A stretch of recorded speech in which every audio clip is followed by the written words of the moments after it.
Meu querido, nós estamos vivendo um tempo difícil, isso é algo unânime. Nós estamos vivendo um tempo muito difícil, nós vivemos em um período de tribulações, de angústias, de preocupação, de anseios. Essa é a nossa realidade. Nos últimos tempos, amados, toda a ministração que a gente tem feito, todo estudo que a gente tem levado, a gente tem sempre focado como algo dentro desse contexto, porque nós percebemos que essa tem sido uma necessidade. Nós vivemos um tempo difícil, nós vivemos um tempo de crise, nós estamos nesse momento, amados, passando por um vale. Um vale não tem muita coisa, um vale é deserto, um vale não tem água, um vale é sempre um local, assim, pelo menos conforme a descrição bíblica, como um lugar vazio, um lugar de tristeza, um lugar de sofrimento.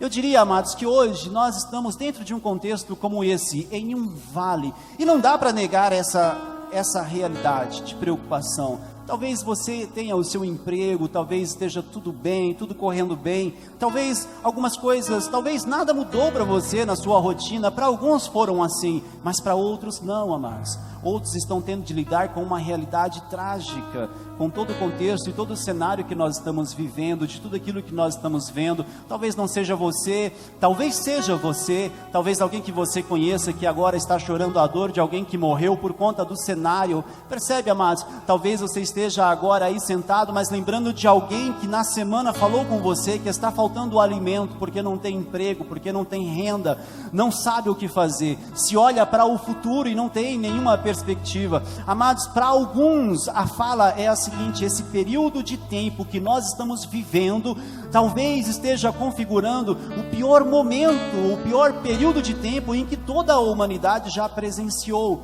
Porque o que está acontecendo agora, amados, nunca aconteceu em outro tempo. O que está havendo agora para o mundo inteiro é algo novo. Então gera ansiedade, é algo que nos preocupa. Então na fala do mundo inteiro, ela é mais ou menos como essa que eu estou passando para vocês agora. A de preocupação, de ansiedade, do pior momento da vida, de um período de grande crise, um período de vale, como nós cristãos costumamos falar. Talvez o pior momento da história que nós estejamos presenciando. Talvez, amados, como eu falei, não seja hoje a sua realidade, mas é a de muitos de nós.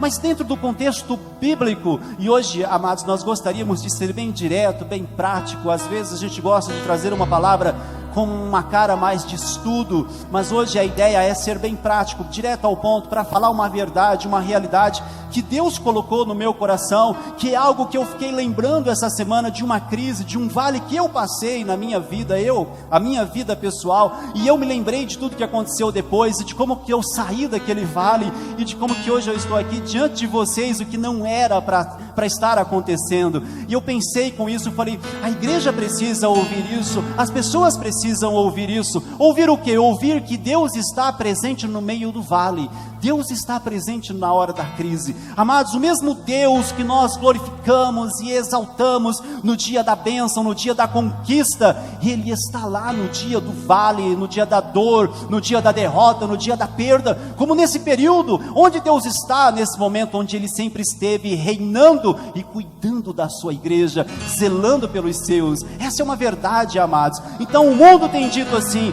é um período de crise, sabe, amados, talvez, dentro do contexto bíblico que nós vamos abordar aqui, talvez esse exato período que nós estamos, de vale e de crise, não se configura como sendo o pior período, mas aos olhos de Deus, biblicamente, pode ser o melhor momento da nossa vida.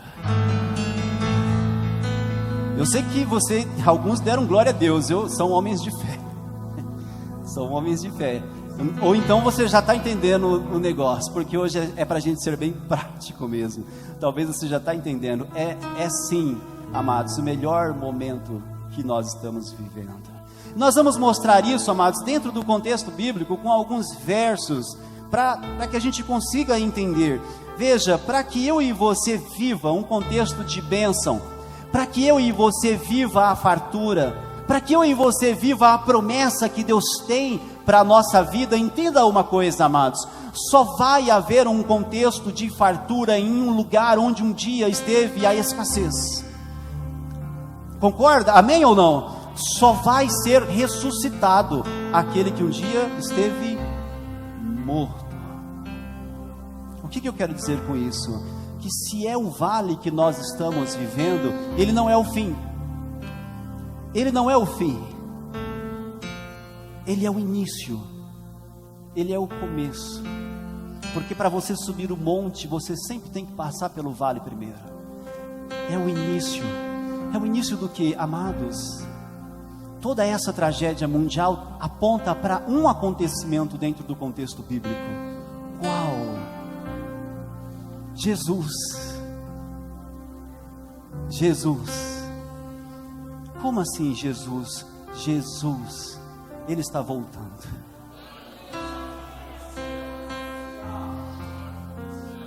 Se essa é a sua fé, então esse momento de tragédia é o início. O início do quê? O início de um novo tempo.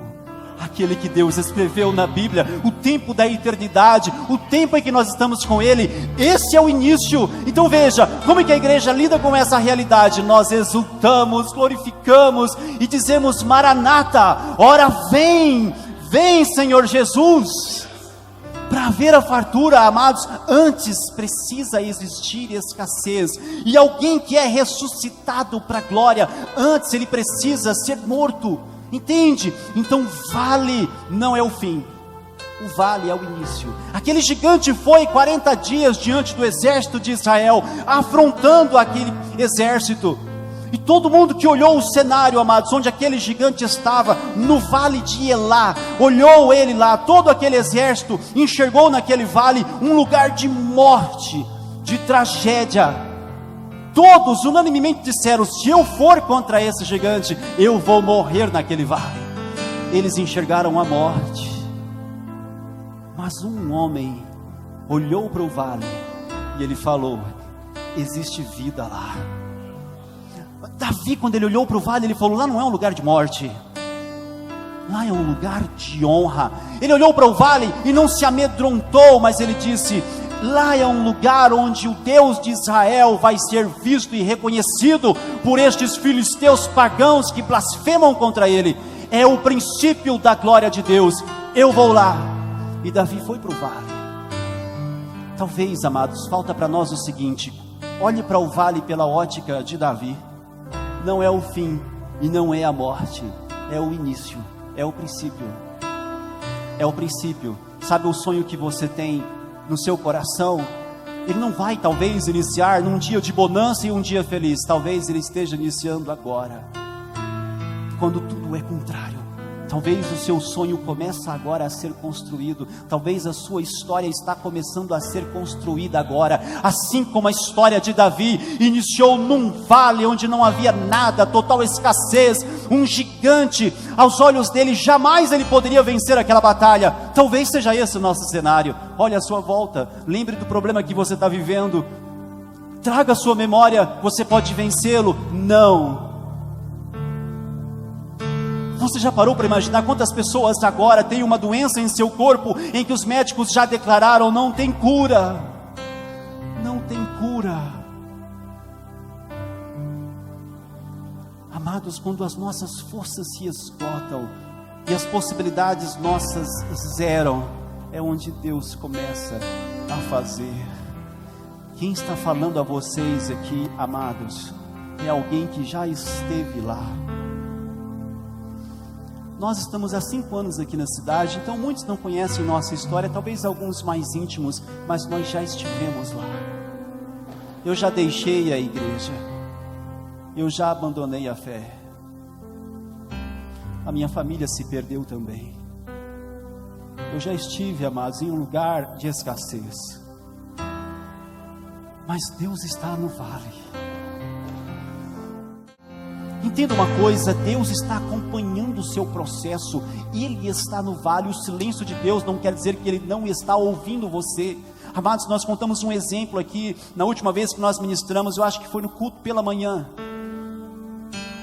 Eu vou trazer rapidamente esse exemplo de novo. Veja algo: para que você entenda mais ou menos aquilo que eu quero dizer. O meu filho mais velho, o Lucas, que hoje está inclusive presente, hoje ele veio conosco. Quando ele tinha 3 anos de idade, ele cortou o queixo, brincando com um colega ali no skate. Ele cortou o queixo, ele levou 4 pontos aqui. Ele está de máscara lá, então eles nem estão vendo que ele está vermelhinho ali. Eu falei para você que eu ia contar a história. Eu não vou contar tudo que você falou, não se preocupe.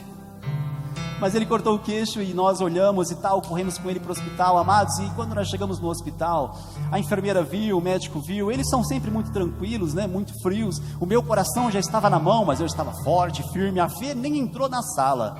E o Lucas, pensa uma criança de 3 anos, o sangue jorrando. A camisa já não era mais branca, já era vermelha. E ele começou quando ele foi deitado na maca, ele começou a clamar por ajuda. E ele olhava para mim e dizia: pai,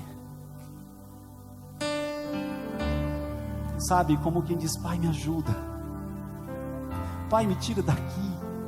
Entendi, ele olhava o cenário, eu não sei se ele se lembra, mas o médico pega a seringa, a enfermeira ali preparando para poder dar anestesia, aquele cenário. Pensa num cenário trágico para uma criança, pensa no tamanho desse vale para uma criança. E ele olhava para mim e dizia: pai, vamos embora, pai, me tira daqui, pai. E eu em silêncio, eu não disse nada para ele. Ao contrário, eu segurei os braços dele bem forte, para a enfermeira aplicar a anestesia bem no meio do corte. Eu falei: onde você vai pôr essa anestesia? Ela tem que ser assim, bem no meio do corte. E eu segurei ele forte. Amados, entenda uma coisa, por que isso acontece? Talvez você esteja agora sob essa mesma maca. Entenda o que eu estou dizendo. Talvez o sangue esteja jorrando, talvez você esteja clamando a Deus, clamando por seu pai, e o seu pai não responde. Sabe de uma coisa? Eu sou um homem e sou mau. Eu não respondi ao meu filho, eu me calei e fiz com que ele ficasse lá, e fiz com que ele passasse por tudo aquilo. Por que eu fiz isso? Porque eu o amo, porque aquilo era a cura que ele precisava. Talvez Deus não te respondeu ainda, e você está passando esse vale em silêncio total de Deus, porque Deus ama você, porque é a cura que você precisa, porque é o lugar onde você precisa estar, para que a sua bênção se inicie. É ali, amados, você vai levantar desse lugar curado, sarado. Não haverá mais sangue, nem maca, nem pranto, nem nada. Você vai sair desse lugar curado. Então, ele não te responde, é porque ele te ama. Você precisa passar. Então é um vale, amados, que nós estamos vivendo. Entenda algo: é no vale que tudo inicia, é lá que tudo começa. Abacuque, capítulo 3, o verso 17 e o 18. Ainda que a figueira não floresça, lembra disso? E nem haja fruto na vide, o produto da oliveira minta, e nos campos não hajam mais mantimentos, todavia eu me exultarei, eu me alegrarei no Senhor. É isso, amados, que nós temos para nós. Existe um vale terrível, uma crise terrível, mas eu e você temos a presença de Deus no meio do vale. Eu e você precisamos enxergar de um modo correto, enxergar de um modo certo.